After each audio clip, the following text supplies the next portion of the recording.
Hello दोस्तों, आपका स्वागत है बिहार लैब रीडिंग की क्लास में। दोस्तों, बिहार लैब रीडिंग की क्लास का आप लोग देख रहे हैं 50 MCQ सीरीज।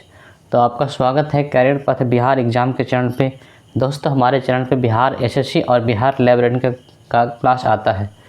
तो आपको बिहार क्लास अच्छा लगता है तो ज़रूर देखें और लाइक करें और सब्सक्राइब करें।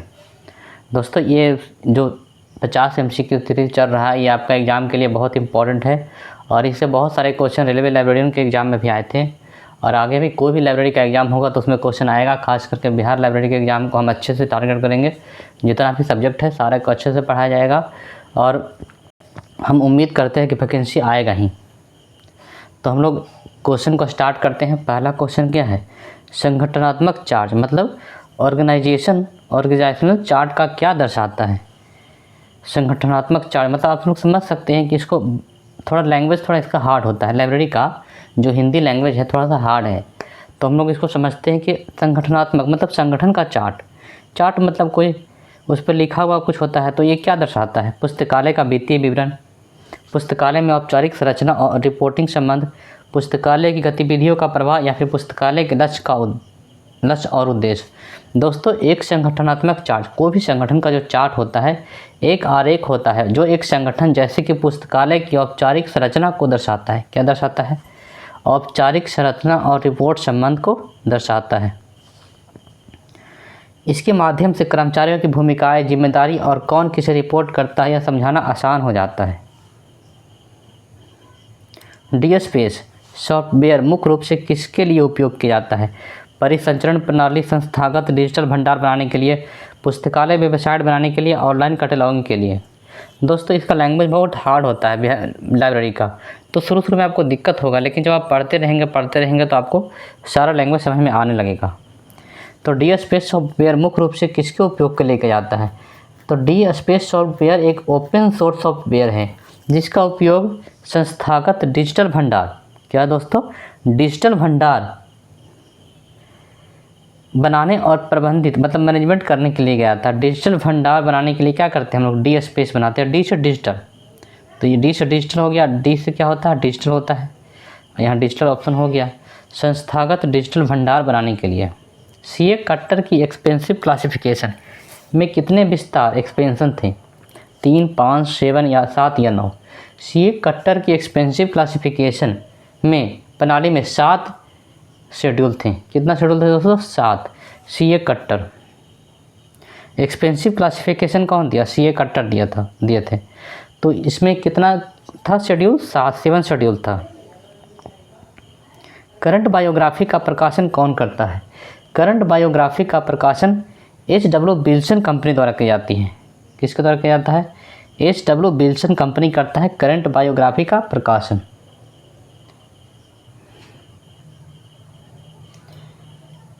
यह एक मासिक प्रकाशन या मंथली पब्लिकेशन होता है जो विभिन्न क्षेत्रों के समकालीन उल्लेखनीय और समाचार योग हस्तियों के जीवनी संबंधी जानकारी प्रदान करता है। करंट बायोग्राफी मतलब करंट में बायोग्राफी जो है उनका पब्लिकेशन करता है HW विल्सन कंपनी।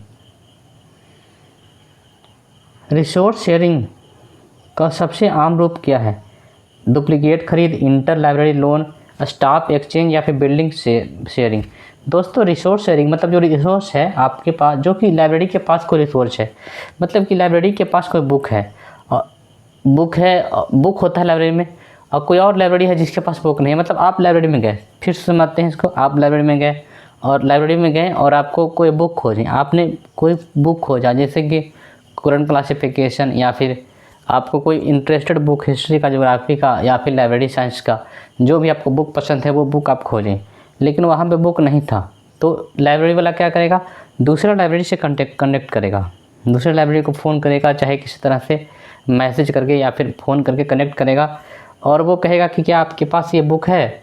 तो अगला लाइब्रेरी वाला कहेगा कि हाँ मेरे पास बुक है, तो वो बुक वहाँ से ला करके आपको दिया जाएगा, या फिर वहाँ से डिजिटल रूप से जैसे कि व्हाट्सएप से, टेलीग्राम से, या फिर डिजिटल रूप से वो बुक मंगाया जाएगा, उसके बाद आपको दिया जाएगा। तो यही है रिसोर्स शेयरिंग, मतलब कि रिसोर्स लाइब्रेरी आपस में रिसोर्स बुक को शेयर करें या फिर जो भी रिसोर्स है उसको शेयर करें। तो इसको क्या बोलते हैं? डुप्लीकेट खरीद तो नहीं बोलेंगे, स्टाफ एक्सचेंज नहीं बोलेंगे, क्या बोलेंगे? बिल्डिंग शेयरिंग नहीं बोलेंगे, रिसोर्स का शेयरिंग हो रहा है, मतलब inter library loan. Inter library loan ये एक ऐसी प्रक्रिया है जिसके तहत एक पुस्तकालय अपने उपयोगकर्ता के लिए दूसरे पुस्तकालय से ऐसे सामग्री से किताब उधार लेता है। ये क्या है? इंटर लाइब्रेरी लोन है। रिसोर्स शेयरिंग क्या है? इंटर लाइब्रेरी लोन है। इन्फॉर्मेटिक्स में किसका अध्ययन किया जाता है? सूचना के गणितीय और सांख्यिकी पहलुओं का, सूचना के सामाजिक पहलुओं का, या फिर सूचना के ऐतिहासिक पहलुओं का, या सूचना के कानूनी पहलुओं का। इन्फॉर्मेटिक्स में मुख्य रूप से सूचना के गणितीय और सांख्यिकी पहलुओं का अध्ययन किया जाता है। सूचना के सांख्यिकी और गणितीय पहलू का अध्ययन किया जाता है। Option number A. डीडीसी के किस संस्करण में पहली बार फिनिक्स शेड्यूल प्रस्तुत किया गया? 15वां संस्करण, 16वां संस्करण, 17वां संस्करण, या फिर 18वां संस्करण? दोस्तों डीडीसी मतलब डेविड डेसिमल क्लासिफिकेशन। डीडीसी मतलब क्या होता है? डेविड डेसिमल क्लासिफिकेशन होता है। और डेविड डेसिमल क्लासिफिकेशन कौन दिया? मेलविल डेवी दिए नहीं, डीडीसी कौन दिए? मेलविल डेवी दिए। और डीडीसी के 16वें संस्करण में पहली बार फिनिक्स शेड्यूल का प्रयोग हुआ। डीडीसी के 16वें संस्करण में फिनिक्स शेड्यूल का प्रयोग हुआ। इसका प्रकाशन कब हुआ? 1958 में। एक मिनट दोस्तों,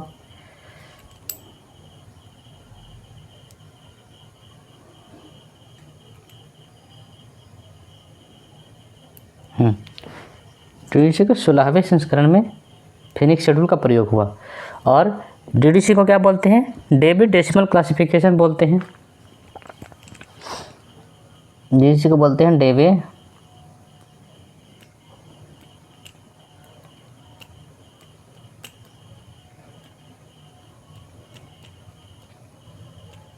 डेविड डेसिमल क्लासिफिकेशन। इसको कौन दिए थे? मेलविल डेवी दिए थे। कब दिए थे? 1876 में मेलविल डेवी दिए थे इसको। डेविड डेसिमल क्लासिफिकेशन दिए थे 1876 में मेलविल डेवी। तो इसके किस संस्करण में फिनिक्स शेड्यूल का प्रयोग हुआ? फिनिक्स शेड्यूल का प्रयोग हुआ, इसका आपको याद करना है कब हुआ दोस्तों? इसका हुआ 1876 में। कब हुआ? 1876 में। 16वें संस्करण नहीं, देखिए 1876 में तो डीडीसी आया था, लेकिन इसका 16वां संस्करण कब आया था? 1958 में। 16वां संस्करण आया था 1958 में आया था। और डीडीसी के अब तक 23 संस्करण प्रकाशित हो चुके हैं। 23। डेटा क्यूस्ट पत्रिका किस क्षेत्र से संबंधित है? डेटा क्यूस्ट क्या? पुस्तकालय विज्ञान, सूचना और प्रौद्योगिकी और कंप्यूटर उद्योग, जैव प्रौद्योगिकी, या फिर पर्यावरण विज्ञान? दोस्तों डेटा क्यूस्ट एक प्रसिद्ध भारतीय पत्रिका है जो मुख्य रूप से सूचना प्रौद्योगिकी, आईटी और कंप्यूटर उद्योग से संबंधित है। सूचना प्रौद्योगिकी और कंप्यूटर उद्योग से संबंधित है। पुस्तकालय में हानि की स्वीकार दर, एक्सेप्टेबल रेट ऑफ लॉस का निर्धारण कौन करता है? पुस्तकालय अध्यक्ष, पुस्तकालय प्राधिकरण या समिति, उपयोगकर्ता, या फिर सरकार? दोस्तों पुस्तकालयों में पुस्तकों और अन्य सामग्री की हानि की स्वीकार दर, एक्सेप्टेबल रेट ऑफ लॉस इसको बोलते हैं, का निर्धारण आमतौर पर पुस्तकालय प्राधिकरण या संबंधित समिति द्वारा किया जाता है। पुस्तकालय प्राधिकरण या फिर समिति करेगा। यह दर विभिन्न कारकों पर निर्भर करती है, जैसे पुस्तकालय का प्रकार, उसका आकार, उपयोगकर्ता की प्रकृति, सुरक्षा उपाय और संग्रह का मूल्य। ओपन एक्सेस पहल का मुख्य उद्देश्य क्या है? ओपन एक्सेस क्या होता है? ओपन एक्सेस क्या होता है दोस्तों? जैसे आप लोन वहाँ जाते हैं मॉल में ओपन एक्सेस होता है। आप जाते हैं, कोई सामान आप ले आते हैं। स्मार्ट बाज़ार में ओपन एक्सेस होता है, वहाँ पे आप गए, कोई अपना सामान चूज के ले आए। लेकिन किराना का दुकान है या फिर कोई दुकान होता है, वहाँ पे ओपन एक्सेस नहीं होता है। ओपन एक्सेस पहल का मुख्य उद्देश्य शोध प्रकाशनों जैसे विद्वत्तापूर्ण जर्नल लेखों और पुस्तकों तक मुफ्त और प्रतिबंधित ऑनलाइन पहुँच प्रदान करना।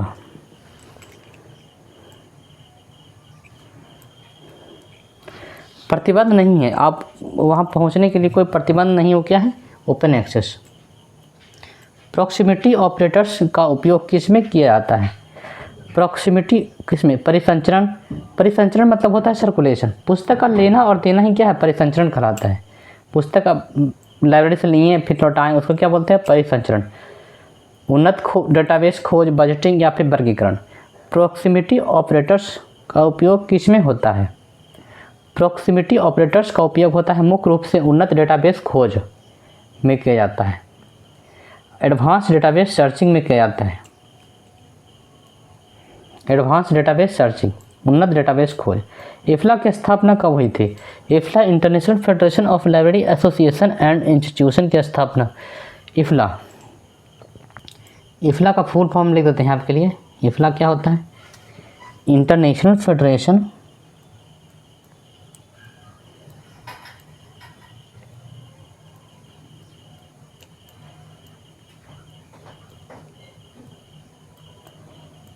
International Federation of Library Association and Institution.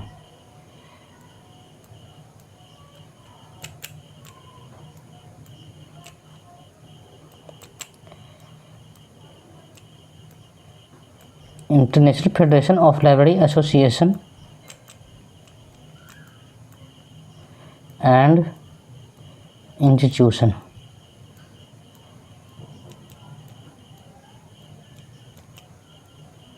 IFLA, IFLA की स्थापना कब हुई थी? 1927 में हुई थी। और इसका मुख्यालय कहाँ? एडिनबर्ग, स्कॉटलैंड में। नहीं, स्थापना हुआ था एडिनबर्ग, स्कॉटलैंड में हुआ था। इसका स्थापना कहाँ हुआ था? एडिनबर्ग, स्कॉटलैंड में। सीसी मतलब कोलन क्लासिफिकेशन। सीसी मतलब क्या होता है? Colon classification. कोलन क्लासिफिकेशन कौन दिए थे? S R Ranganathan. तो कहता है कि सीसी में पोस्चराइजिंग कॉमन आइसोलेट किससे जुड़े होते हैं? मतलब पीसीआई, पोस्चराइजिंग कॉमन आइसोलेट्स। सीसी में दोस्तों दो तरह के कॉमन आइसोलेट्स होते हैं, एक होता है पीसीआई। तो पोस्चराइजिंग कॉमन आइसोलेट में जो व्यक्तित्व पी पर्सन, पी से क्या होता है? पर्सन, एम से मैटर, ई से एनर्जी। तो उपयोग सभी पर्सन नहीं, सॉरी, पी से क्या होता है? पर्सनालिटी। पी से होता है पर्सनालिटी, पी से होता है पर्सनालिटी। आपको याद रखना चाहिए इसको, क्योंकि ये ऑप्शन में आता है, एक छांटने के लिए रहता है इसका। एम से क्या होता है? मैटर। ई से होता है एनर्जी। तो पीसीआई में दोस्तों दोनों होता है। पोस्चराइजिंग कॉमन आइसोलेट्स में तीनों का तीनों होता है।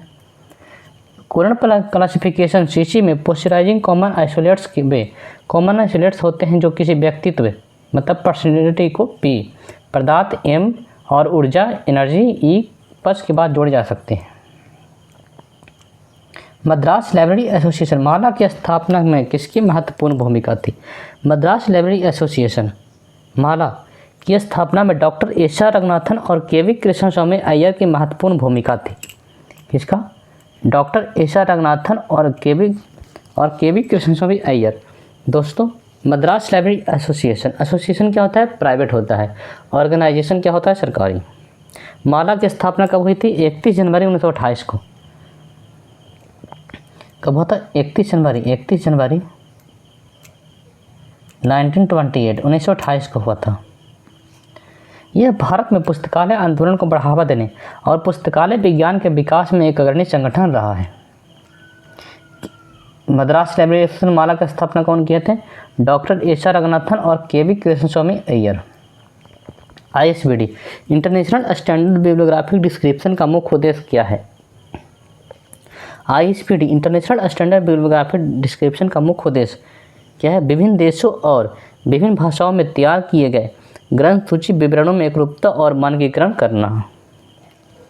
यह विभिन्न प्रकार के पुस्तकालय सामग्री जैसे कि मोनोग्राफ, धारावाहिक सीरियल, वही मैगजीन वगैरह गैर पुस्तक सामग्री के लिए वितरण के तत्वों उनके क्रम के बीच विराम चिन्हों का नियम प्रदान करता है।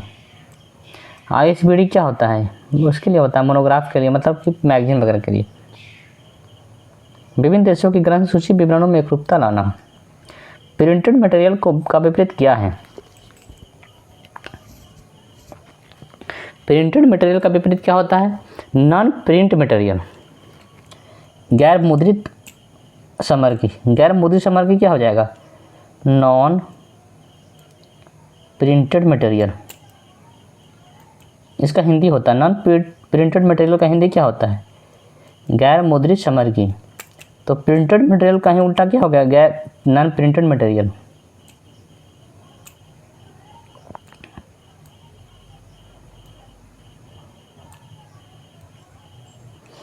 Option number B. प्रसिद्ध प्रबंधक मतलब मैनेजमेंट, प्रसिद्ध जो मैनेजमेंट करने वाले होते हैं, प्रसिद्ध प्रबंधक मैनेजमेंट और विचारक हेनरी फ्योल, इसका नाम, इनका नाम क्या था, हेनरी फ्योल द्वारा दिए गए प्रबंधन के 14 सिद्धांतों में से एक है कार्य का विभाजन, शून्य आधारित बजटिंग, वैज्ञानिक प्रबंधन, थ्योरी एक्स। दोस्तों प्रसिद्ध प्रबंधक विचारक हेनरी फ्योल द्वारा दिए गए प्रबंधन के 14 सिद्धांतों में से एक महत्वपूर्ण है कार्य का विभाजन। सबसे महत्वपूर्ण क्या है, कार्य का विभाजन, मतलब कि काम को बांट देना चाहिए, है ना। इनका कहना है कि काम को बांट देना चाहिए, सही बात है, काम को बांट देना चाहिए। प्रबंधक मैनेजमेंट करने वाले हैं।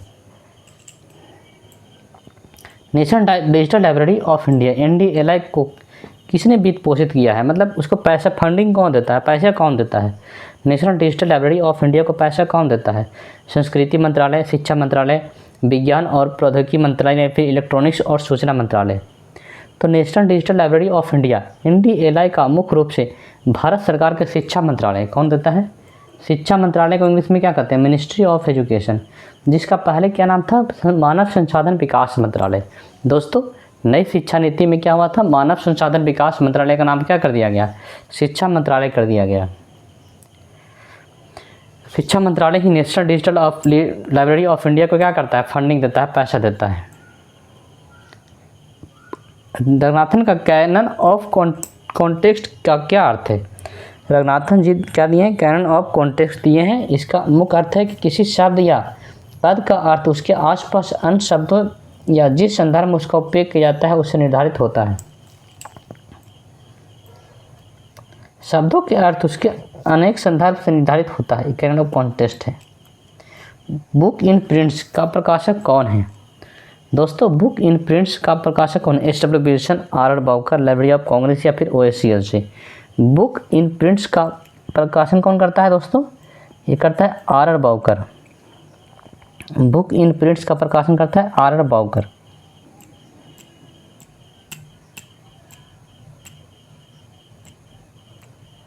ब्रैडफोर्ड नियम, ब्रैडफोर्ड लॉ ऑफ स्कैटरिंग किससे संबंधित है, ब्रैडफोर्ड लॉ ऑफ स्कैटरिंग किसी विशेष विषय पर लेखों के विभिन्न वैज्ञानिकों पत्रिकाओं के वितरण से संबंधित है। ब्रैडफोर्ड लॉ ऑफ स्कैटरिंग किसी विशेष विषय पर लेखकों के विभिन्न पत्रिकाओं के वितरण से संबंधित है। Precious preserve context indexing system किसने विकसित किया, दोस्तों प्रेसिज मतलब प्रिजर्व कॉन्टेक्स्ट इंडेक्स सिस्टम का विकास कौन किया, डेरेक ऑस्टिन ने किया और पीटर बुचर ने 1969 में किया था। डेरेक ऑस्टिन किया थे 1979, कब किए थे, 1979 में किए थे, 1969 में किए थे। Precious preserve context index system का विकास ब्रिटिश लाइब्रेरियन डेरेक ऑस्टिन ने किया था। इसको क्यों किया था, ब्रिटिश नेशनल बिब्लियोग्राफी के लिए विकसित किया गया था इंडेक्स सिस्टम। नाम क्या था, डेरेक ऑस्टिन। प्रेसिज का विकास। पुस्तकालय में कैरियर कॉर्नर बनाने का मुख्य उद्देश्य क्या है, कैरियर कॉर्नर क्या बनाते हैं, मनोरंजन सामग्री प्रदान करना, कैरियर और रोजगार संबंधी जानकारी प्रदान करना, बच्चों के लिए कहानी और किताबें रखना, वरिष्ठ नागरिकों के लिए आराम की जगह बनाना।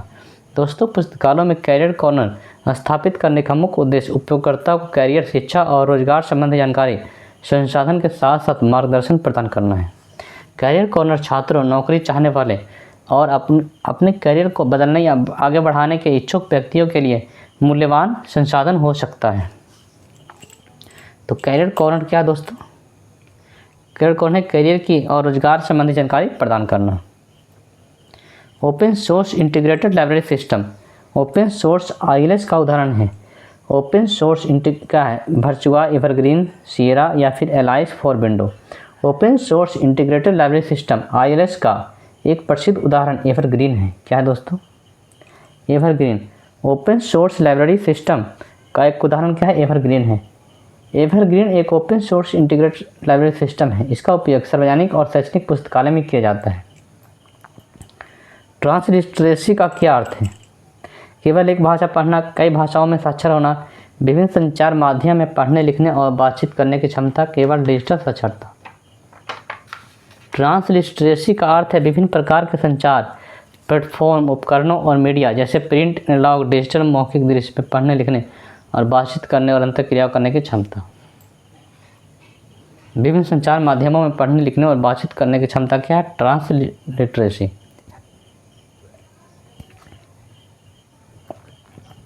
भारत में सूचना प्रौद्योगिकी अधिनियम इंफॉर्मेशन टेक्नोलॉजी एक्ट किस वर्ष लागू हुआ? भारत में सूचना प्रौद्योगिकी एक्ट इंफॉर्मेशन टेक्नोलॉजी एक्ट कब लागू हुआ दोस्तों? 2000 में।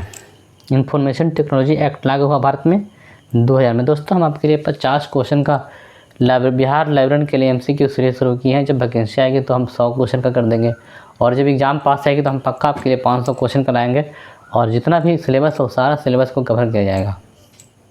तो अगर आपको अच्छा लगता है तो चैनल को सब्सक्राइब करें और लगातार वीडियो देखें, कंटिन्यू सारा का सारा क्लास देखें, जिससे कि आपको बहुत फ़ायदा मिलेगा एग्ज़ाम में।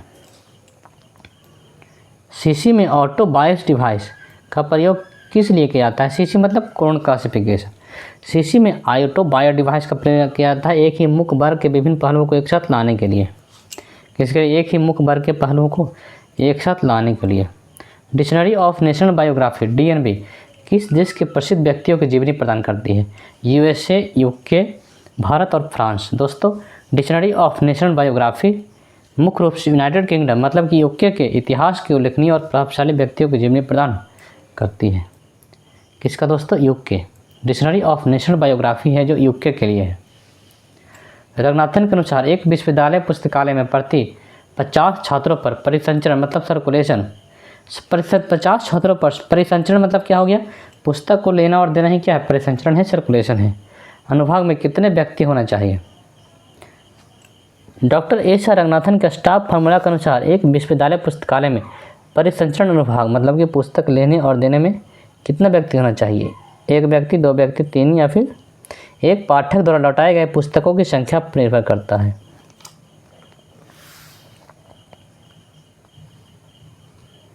पचास छात्रों पर कितना काम होगा?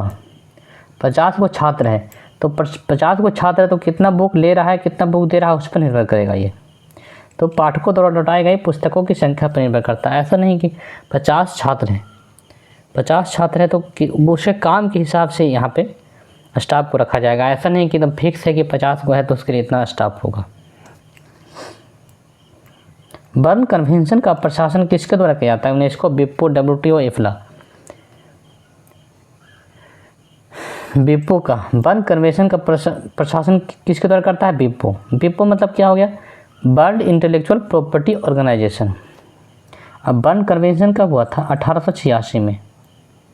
बर्न कन्वेंशन हुआ था 1886 में हुआ था। इसका है विप्पो। विप्पो बर्न कन्वेंशन किसके द्वारा किया था? विप्पो द्वारा। विप्पो मतलब क्या है? World intellectual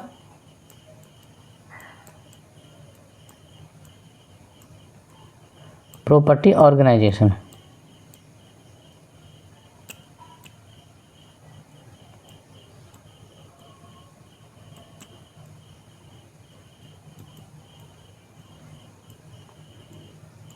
internet of things IoT का पुस्तकालय में क्या अनुप्रयोग हो सकता है? स्मार्ट सेल्फी और ट्रैकिंग, व्यक्तिगत सेवाएं, ऊर्जा प्रबंधन या उपयोग सभी। दोस्तों इसका आंसर क्या होगा? उपयोग सभी। इंटरनेट ऑफ थिंग्स IoT का पुस्तकालय में क्या उपयोग हो सकता है? स्मार्ट सेल्फिंग और ट्रैकिंग हो सकता है, व्यक्तिगत सेवाएं हो सकता है, ऊर्जा प्रबंधन तीनों हो सकता है। पुस्तकालय की प्रचार गतिविधियों एक्सटेंशन सर्विस मुख्य रूप से किसमें लक्षित होता है? केवल मौजूदा उपयोगकर्ताओं को, ऐसा कुछ बात नहीं। एक्सटेंशन सर्विस मतलब पुस्तकालयों को फैलाना, तो इसे किस में हो जाता है? मौजूदा उपयोगकर्ताओं को। ये गलत हो गया। नए लोगों को जोड़ना है एक्सटेंशन सर्विस मतलब ये उन लोगों को जो पुस्तकालय उपयोग नहीं करते या नहीं कर सकते हैं, मतलब ऐसा आदमी को जोड़ना जो पुस्तकालय कर्मचारी तो वहाँ पुस्तकालय में है ही, शोधकर्ता रिसर्चर तो पुस्तकालय में आते ही रहते हैं क्योंकि उनको नया आते रहेंगे, क्योंकि उनको नॉलेज चाहिए, कुछ चाहिए कि क्या क्या रिसर्च हुआ है उसके लिए, रिसर्च के बारे में जानने के लिए आएंगे। तो पुस्तकालय में नहीं आ रहे हैं, उनको पुस्तकालय से जोड़ने के लिए क्या किया जाता है? एक्सटेंशन सर्विस किया जाता है। तो ऑप्शन नंबर क्या हो जाएगा? ऑप्शन नंबर बी हो जाएगा। उन लोगों को जो पुस्तकालय का उपयोग नहीं करते हैं या नहीं कर सकते हैं उनको जोड़ना। FRD functional requirement for authority data model किससे संबंधित है? फ्रैड फंक्शनल, इसका किस संबंधित है? विषय वर्गीकरण। फ्रैड संबंधित है विषय वर्गीकरण। फैड हो गया functional requirement for authority data,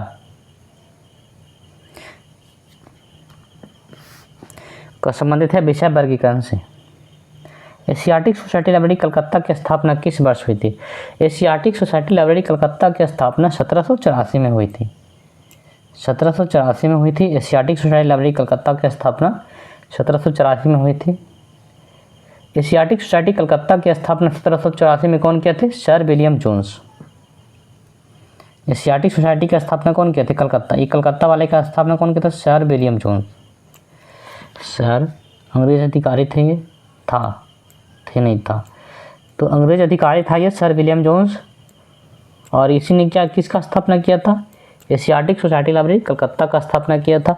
और इसमें पुस्तकालय भी साथ साथ स्टार्ट हो गया, ऐसा नहीं कि पुस्तकालय को अलग से स्टार्ट किया गया। तो एशियाटिक सोसाइटी का स्थापना किया सर विलियम जोन्स किया, तो उसके साथ ही लाइब्रेरी का भी स्थापना हो गया। Library of Congress classification LCC में विषय शीर्षकों के लिए किस सूची का उपयोग किया जाता है? Shares list of subject heading, या फिर library of Congress subject heading, या फिर मेडिकल सब्जेक्ट हेडिंग्स, या फिर रंगनाथन की श्रृंखला प्रक्रिया। Library of Congress classification LCC प्रणाली का उपयोग करने वाले पुस्तकालय आमतौर पर विषय शीर्षकों के लिए क्या उपयोग करते हैं? Library of Congress subject heading का उपयोग करते हैं, LCSH। Library of Congress classification किसका उपयोग करेगा?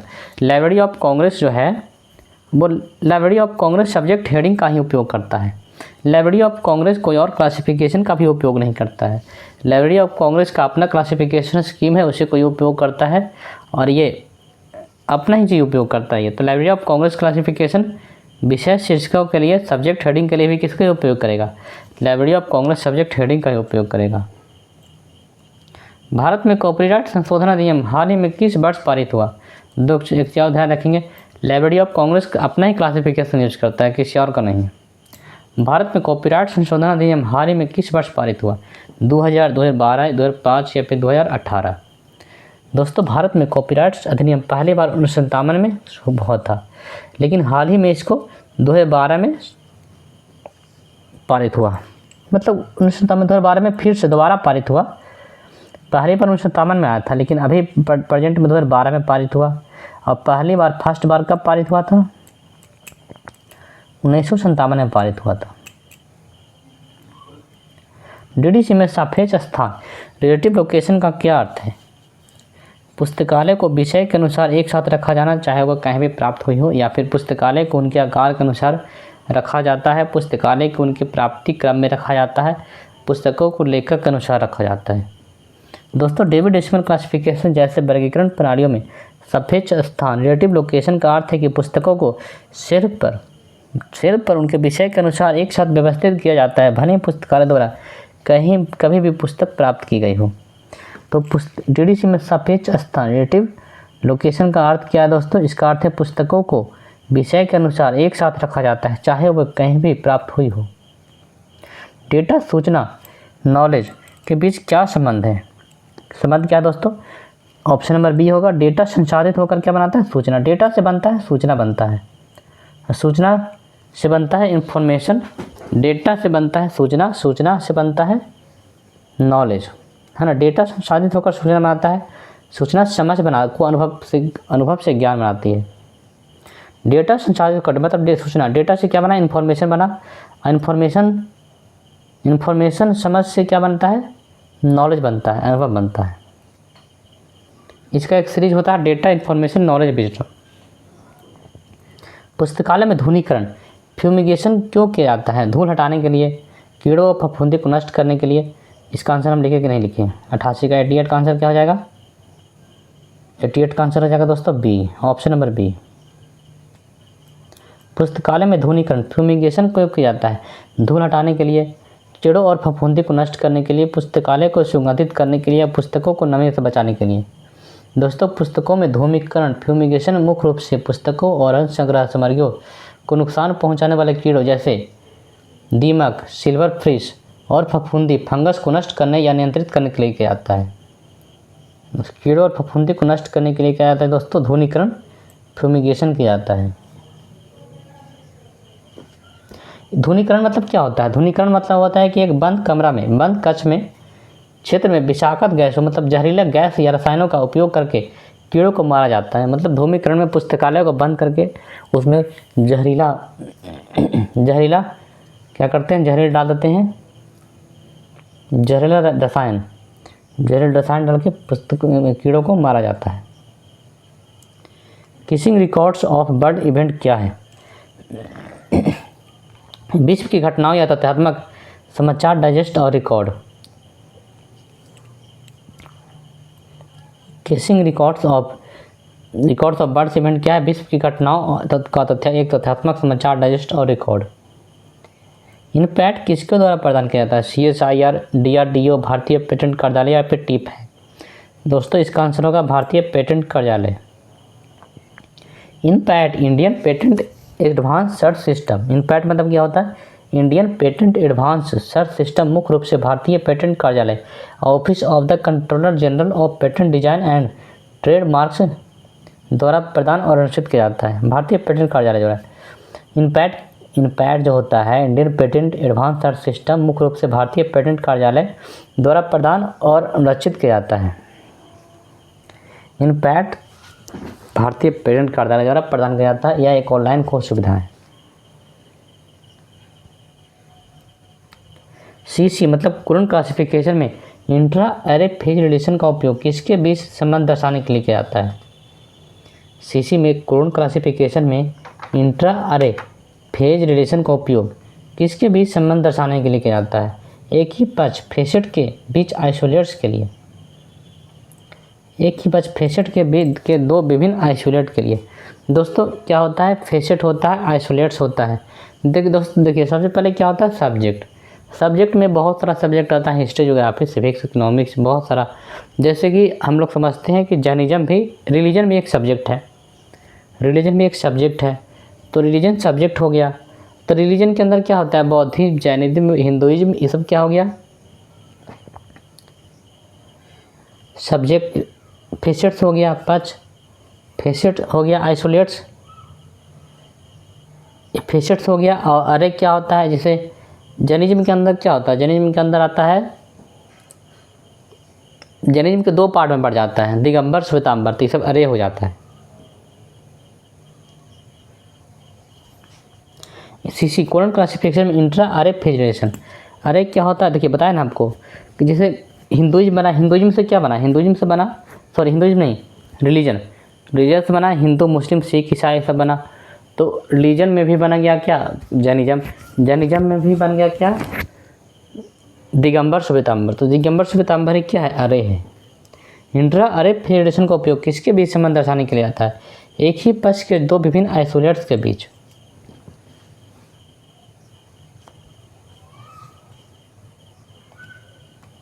लाइब्रेरी 2.0 की अवधारणा किस पर जोर देती है? उपयोगकर्ता केंद्रित सेवाएं, मतलब ऐसा सेवा जिसमें उपयोगकर्ता यूजर को फ़ायदा ही फ़ायदा मिले। सहभागिता मतलब सब मिल के काम करें और समुदाय निर्माण के लिए लाइब्रेरी 2.0 की अवधारणा जोर देती है। पुस्तकालय में संगठनात्मक ढांचे, ऑर्गेनाइजेशनल स्ट्रक्चर का प्रकार क्या निर्धारित करता है? पुस्तकालय का बजट, पुस्तकालय में अधिकार और उत्तरदायित्व का प्रभाव, पुस्तकालय का संग्रह आकार, पुस्तकालय का स्थान। दोस्तों पुस्तकालय के संगठनात्मक ढांचे, ऑर्गेनाइजेशनल स्ट्रक्चर का प्रकार जैसे कि लाइन, स्टाफ, फंक्शनल, मुख्य रूप से पुस्तकालय का अधिकार, उत्तरदायित्व और संचार का प्रभाव निर्धारित करता है। पुस्तकालयों में संगठनात्मक ढांचे, ऑर्गेनाइजेशनल स्ट्रक्चर क्या निर्धारित करता है? पुस्तकालय में अधिकार और उत्तरदायित्व का प्रभाव। एच इंडेक्स का उपयोग किसके मूल्यांकन के लिए किया जाता है? एच इंडेक्स का उपयोग है दोस्तों शोधकर्ता के प्रकाशनों को, किसके लिए? शोधकर्ता के प्रकाशनों की उत्पादकता और उद्धरण प्रभाव दोनों के लिए।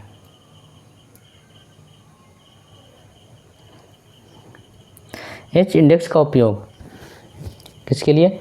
एक शोधकर्ता के प्रकाशनों की उत्पादकता और उद्धरण प्रभाव दोनों के लिए। दिल्ली लाइब्रेरी की स्थापना किसके सहयोग से की गई थी? इफ्ला, यूनेस्को और भारत सरकार, ALA और भारत सरकार, ब्रिटिश काउंसिल और भारत सरकार। दोस्तों दिल्ली पब्लिक लाइब्रेरी DPL की स्थापना, DPL मतलब क्या होता है? दिल्ली पब्लिक लाइब्रेरी, इसको क्या बोलते हैं? DPL। दिल्ली पब्लिक लाइब्रेरी को हम लोग क्या बोल सकते हैं? DPL, दिल्ली पब्लिक लाइब्रेरी की स्थापना यूनेस्को और भारत सरकार के द्वारा की गई थी।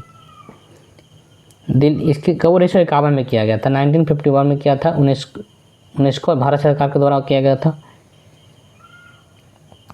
यूडीसी में कोलन का प्रयोग किसके लिए किया जाता है? यूडीसी में कोलन का प्रयोग किसके लिए किया जाता है? यूडीसी में कोलन हो गया दोस्तों, ये हो गया, ये बिंदु